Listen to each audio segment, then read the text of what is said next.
Bapak dan Ibu sekalian yang bisa yang saya hormati, pada malam hari ini saya akan sedikit membahas tentang pentingnya intibak, terutama terkait dengan ibadah sholat tepat waktu. Jadi Bapak dan Ibu sekalian, ada sebuah kebiasaan di kalangan Torikoh, yaitu mereka menunaikan sholat lebih awal dibandingkan masyarakat umum. Kadang bahkan sebelum azan maghrib di sekitar berkumandang,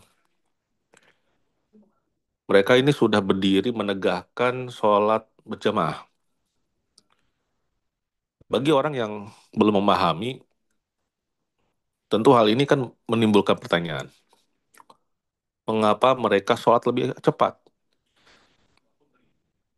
Apakah itu berarti mereka berbeda?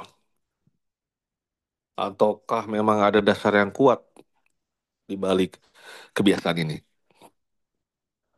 Nah, kita coba akan buka pada malam hari ini, tentu dengan dalil-dalil yang saya dapatkan. Jadi Bapak dan Ibu sekalian, bagi para ahli Toriko, sholat di awal waktu adalah adab yang sangat dijaga. Dalam tradisi tasawuf itu ada istilah, yaitu berusaha untuk selalu sholat di awal waktu. Al-muwafaqat di awal waktu. Jadi berusaha untuk sholat di awal waktu. Jadi kebiasaan ini berpijak pada sabda Rasulullah ketika beliau ditanya tentang amal yang paling dicintai oleh Allah. Beliau menjawab, as-sholatu ala waktu. Sholat tepat pada waktunya. Ini hadis yang saya kira sudah banyak dikenal oleh eh, masyarakat, khususnya di kalangan santri, kalangan pesantren. Hadis ini diriwayatkan oleh Imam Bukhari dan Muslim. Para ulama besar seperti Imam Nawawi ini menjelaskan bahwa tepat pada waktunya ini ditafsirkan sebagai segera di awal waktu. Kenapa? Karena itu adalah bukti cinta seorang hamba kepada Tuhannya. Maka orang Toriko memahami ini adalah bahwa menunda sholat itu berarti menunda pertemuan dengan sang kekasih, yaitu Allah Subhanahu wa Ta'ala. Kebiasaan ini juga merupakan sebuah latihan murokobah, latihan murokobah, yaitu selalu merasa diawasi oleh Allah. Jadi murid Toriko itu dilatih agar hati mereka peka, peka menyambut panggilan Allah, peka menyambut dan tidak terlambat oleh kesibukan dunia. Malah dengan mempersiapkan waktu 11 menit sebelum adzan itu adalah dalam rangka menyambut. Yang namanya menyambut kan tidak pernah sesudah acara. Tidak pernah sesudah orangnya datang. Tentu mendahului orang yang kita sambut, yang kita jemput. Nabi mengingatkan dalam sabdanya, bersegeralah kepada kebaikan sebelum datang fitnah seperti potongan malam yang gelap. Nah, fitnah yang dimaksud di sini bukan hanya fitnah besar, tapi juga fitnah kecil. Seperti apa?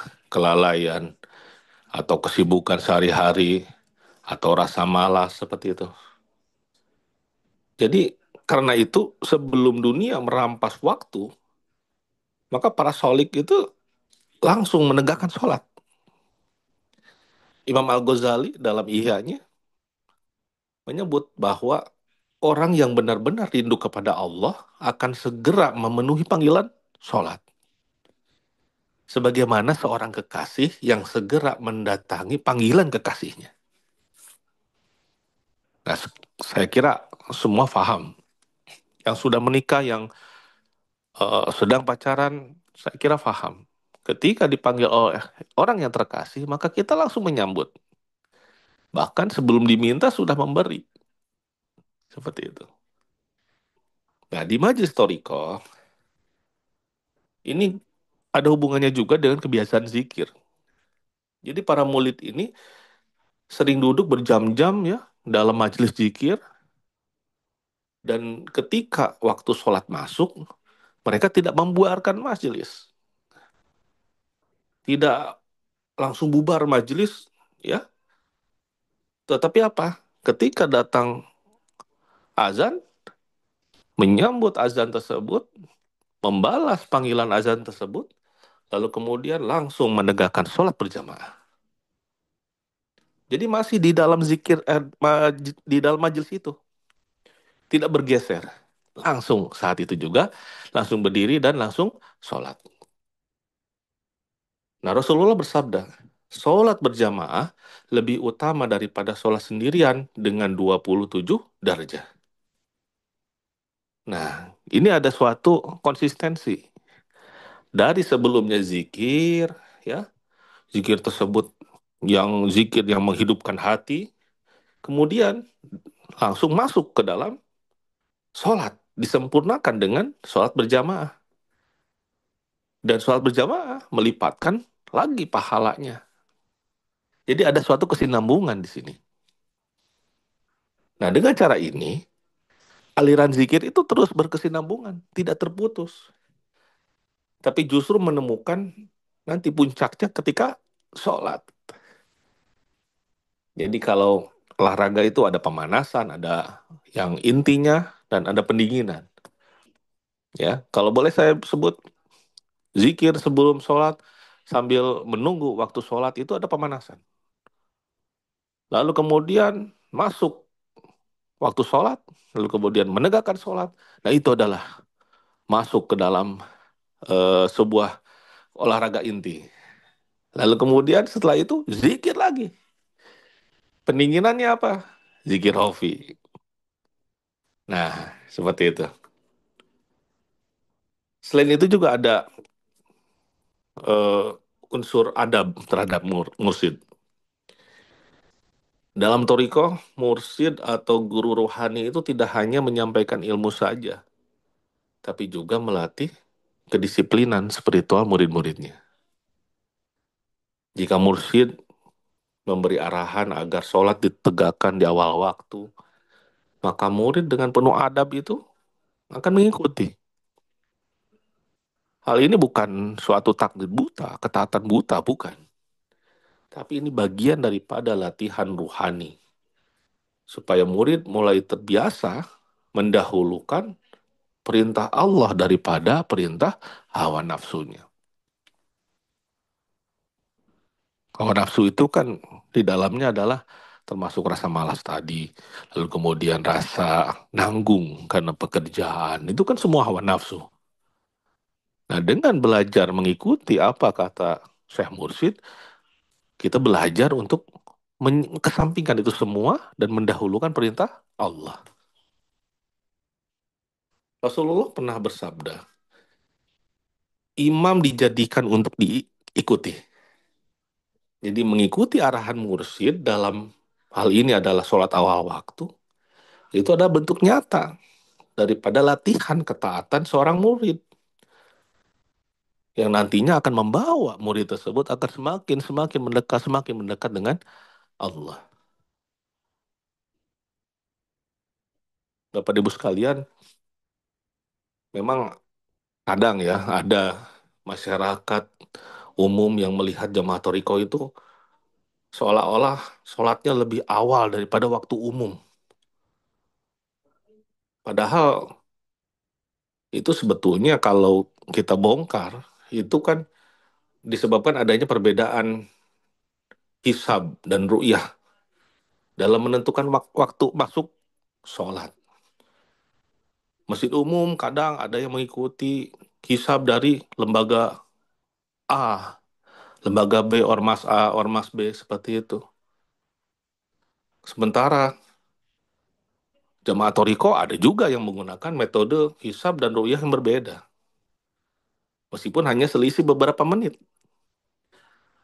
Nah, karena itu, jadi nggak heran kalau misalkan jemaah Torikoh ada yang sholat terlihat awal waktu, bahkan mendahului waktu adzan di tempat tersebut. Nah, sebetulnya kalau menurut perhitungan mereka itu sudah masuk sebetulnya. Karena ada selisih beberapa menit itu tadi itu. Nah, ini kalau dari segi hisab ruqyahnya di situ. Kalau Imam Ibnu Qayyim itu menjelaskan bahwa perbedaan ini sebetulnya adalah hal yang wajar. Sebagaimana perbedaan melihat hilal di awal Ramadan, awal Idul Fitri. Jadi bukan berarti jamaah Toriko ini yang mendahului adzan, jadwal adzan di sekitarnya itu menyelisihi syariat, enggak. Tapi mereka itu menjalankan perhitungan yang diyakini benar. Nah, maka jangan sampai menyalahkan mereka. Gitu. Bapak Ibu sekalian, jadi pada hakikatnya itu, kalau orang Toriko itu sebetulnya memandang waktu itu dengan cara yang berbeda sebetulnya. Ada ungkapan ya, bagi pencari dunia, waktu adalah emas. Tetapi bagi pencari Allah, waktu adalah janji. Nah, orang-orang dunia itu menghargai waktu karena bisa mendatangkan uang, mendatangkan materi. Tetapi kalau ahli Toriko menghargai waktu karena apa? Karena itu adalah kesempatan untuk menggenapi janji pertemuan dengan Allah. Allah itu menegaskan dalam Al-Qur'annya bahwa sesungguhnya sholat itu adalah kewajiban yang ditentukan waktunya atas orang-orang yang beriman. Nah, di sini ada kata kitaban mawakuta. Menurut tafsir Ibnu Katsir, ini berarti sholat memiliki waktu-waktu yang terikat, yang harus dijaga. Maka semakin awal seorang hambanya menunaikan sholat, maka semakin menunjukkan kecintaan hamba tersebut kepada Allah.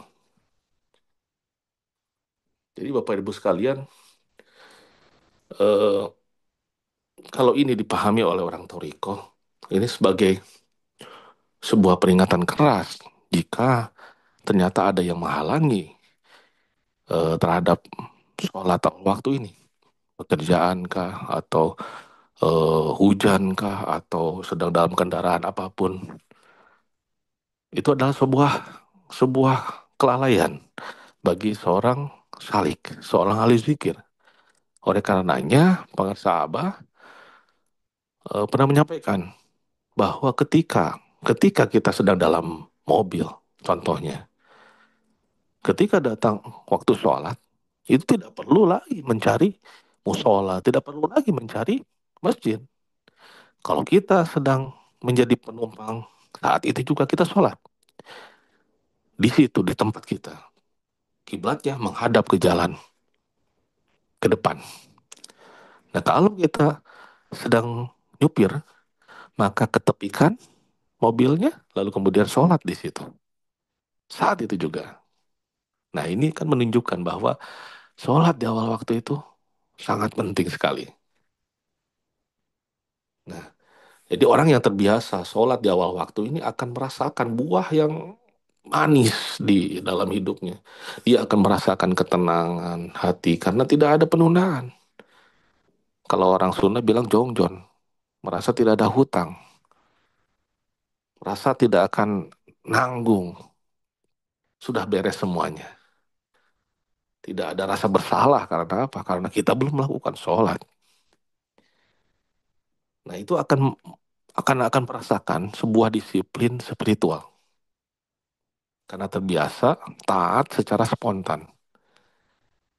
Nah, ini akan menambah kekuatan iman karena sholat awal waktu itu menjadi benteng dari kelalaian.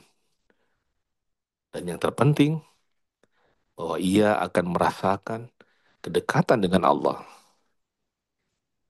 Karena sholat di awal waktu tadi yang disampaikan, adalah bukti kecintaan seorang hamba yang tidak menunda pertemuannya, perjumpaannya dengan zat yang dikasihinya.